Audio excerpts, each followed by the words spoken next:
we did this ride in Florida at the end of 2009, and I'm sitting there like on the Monday or Tuesday after the ride had finished, and my phone rings, and it's Delvin, and he goes, "Hey, my name's Delvin McMillan. I was just in the airport in Florida, and I saw a bunch of your guys from the ride, and I want to do that." And so I said, "Great." And he goes, "Well, I don't have any arms or legs." And so I said, "Okay." And I had him send me some pictures of what, what he was dealing with. And then he goes, "I only want to do it if I can ride an upright bike. I want to ride an upright bike." And so I called all around, Oh and my more goodness. or less it has never been done, or it had never been done up to that point.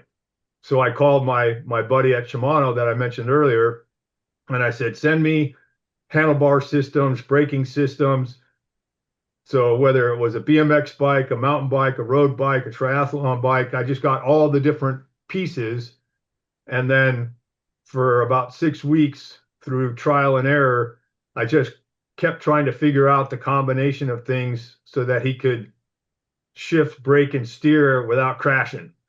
You're And kidding. You actually built this with your bare hands. yeah, in my warehouse. Yeah. Oh And my goodness. because I'm not the smartest guy in the world, I had decided that I was going to put this big training wheel on the bike so that he didn't have to worry about clipping in and out of the bike. He could just ride. But my my naivete or ignorance of road camber was very lacking, shall we say. So we're doing this ride and we're going through this rural area, about 5 or 6 miles from the warehouse, and the road is cambered because that's how the roads drain, right, from the rain. You have this gentleman, a veteran, who has no arms, no legs, and he wants to participate in one of your rides and he thinks he's safe. You built this incredibly adaptive bicycle for him to be able to participate in your ride. And he's thinking he's safe. And then what happened? I forgot to account for the camber of roads, and so when the training wheel hit the high spot on a road, it launched Delvin into this dirt and boulder section off the road. And they have these gigantic boulders to prevent cars from going into the Yeah. ditch. And so Delvin went launching to the boulders, and I turned to the other guys that were on the ride. And I go, "Oh my God, we killed Delvin!" And Oh, Delvin gets up, no. dusts himself off, and goes, "Let's go." And he's like, it didn't deter him at all.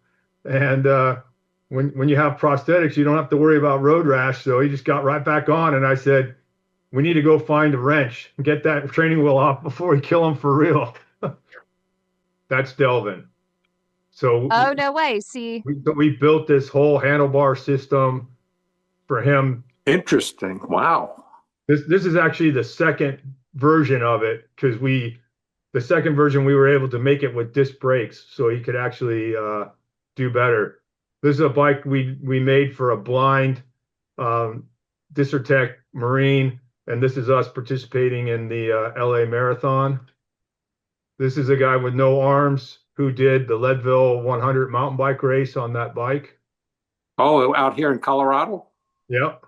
Oh, wow. Because I was going to ask a question. And my friend Douglas was out there asking, do you do this in Texas? It sounds like you do it in Colorado. We do it everywhere. Okay. and you're still doing it? Yeah, Are we you still still do it. doing This this? is this is one of the survivors of the Boston Marathon bombing. So we did something for him. Wow.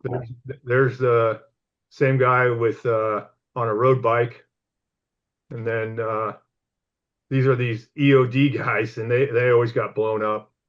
Where can people find out about that particular ride if they're a veteran, they want to participate? Maybe there's a sponsor that wants to get involved. Yeah, you can just go to our website, lifeaidhope.org, and you can see the different tabs, and one of the tabs is events, and we'll list our different events. We do a lot of things with the local sports teams, and then we do these like I said, our big thing is social fitness. So we do these hike, bike, boat, barbecue events in Newport Beach throughout the year. And then, we're trying to expand our functional medicine offerings to veterans so that they can get off their prescription drugs.